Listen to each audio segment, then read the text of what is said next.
Bonjour à tous, alors aujourd'hui je vous propose un exercice sur le théorème de Pythagore. Donc cet exercice est tiré du sujet de Polynésie qui est tombé en juin 2021. Je te propose donc de faire cet exercice, donc de mettre la vidéo en pause et lorsque tu auras terminé, de mettre la fonction play afin de pouvoir voir la correction avec les explications. Je suppose que tu as eu le temps de faire cet exercice, donc nous allons corriger cela ensemble. Donc on nous donne en fait une figure, d'accord, avec deux triangles. Et l'objectif ici, c'est de déterminer, déjà, la première question, c'est de démontrer que le triangle ABC est rectangle en C. Et donc, comme tu sais, pour démontrer qu'un triangle est rectangle, tu vas devoir utiliser la réciproque du théorème de Pythagore. Donc, nous allons déjà commencer par ça. Alors, on sait quoi? Déjà, on sait qu'on va se placer dans un triangle. Donc ici, notre triangle, c'est ABC.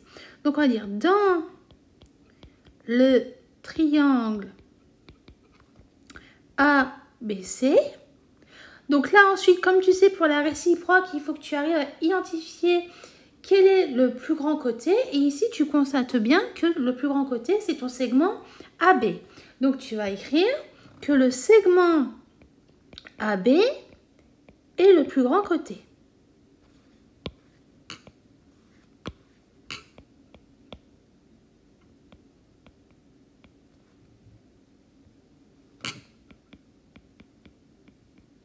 Voilà. Ensuite, tu vas écrire, déjà la première étape, c'est de dire d'une part. Et là, en fait, tu vas prendre le segment, donc le côté le plus grand, et tu vas le mettre au carré, sa longueur. Donc, c'est-à-dire, tu vas mettre AB au carré est égal à 17 au carré.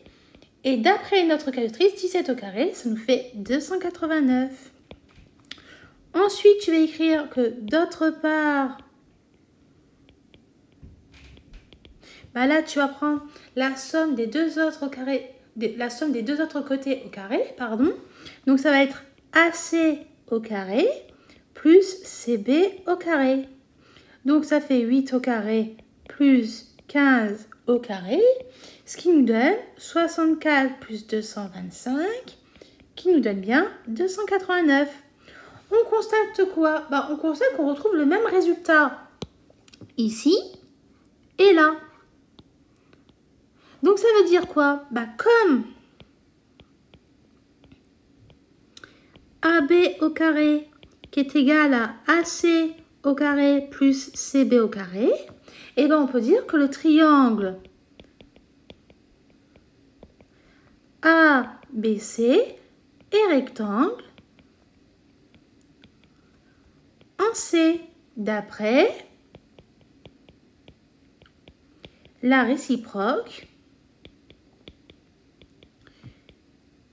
du théorème de Pythagore. Donc, comme tu as pu comprendre, là, on a pu montrer que notre triangle ABC est rectangle en C. Donc, on va peut-être mettre un petit symbole, comme ça, tu vas t'en rappeler, d'accord? Ensuite, la question 2, on nous demande de faire quoi? La question 2, on nous demande de calculer l'aire du triangle ABC. Eh bien, comme tu sais, pour calculer l'aire du triangle, je vais écrire comme il faut,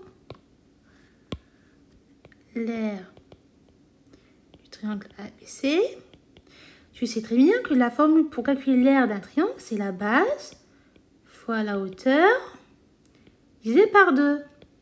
Donc ici, la base, on pourrait dire que c'est AC. La hauteur, on pourrait dire que c'est BC. Et pourquoi je dis on pourrait dire? Parce que comme là, on a un angle droit qui est en C, pour notre triangle rectangle, on aurait pu aussi dire, si tu retournais ta figure, ça aurait pu être la base, le segment BC, et la hauteur AC. L'un ou l'autre serait bien la même chose ici, dans cette situation. Donc, lorsque tu remplaces les données, ça nous fait 8 fois 15 divisé par 2. Et ça nous donne 60 cm². N'oublie pas surtout de mettre l'unité de mesure pour l'aire. D'accord? Voilà. Voilà, donc là, on a calculé l'aire du triangle ABC. Voilà, donc on a terminé de faire la correction de cet exercice type brevet sur le théorème de Pythagore. Donc comme tu as pu le remarquer, c'est un exercice qui est assez rapide à faire. Donc je t'invite vraiment à t'entraîner parce que dans ce type d'exercice, tu ne peux pas te permettre de perdre du temps parce que c'est un exercice qui est assez facile en soi. Voilà, donc j'espère que ces explications ont été utiles pour toi et que tu as pu comprendre tout ce que je viens de t'expliquer. Et je te dis donc à bientôt et au revoir.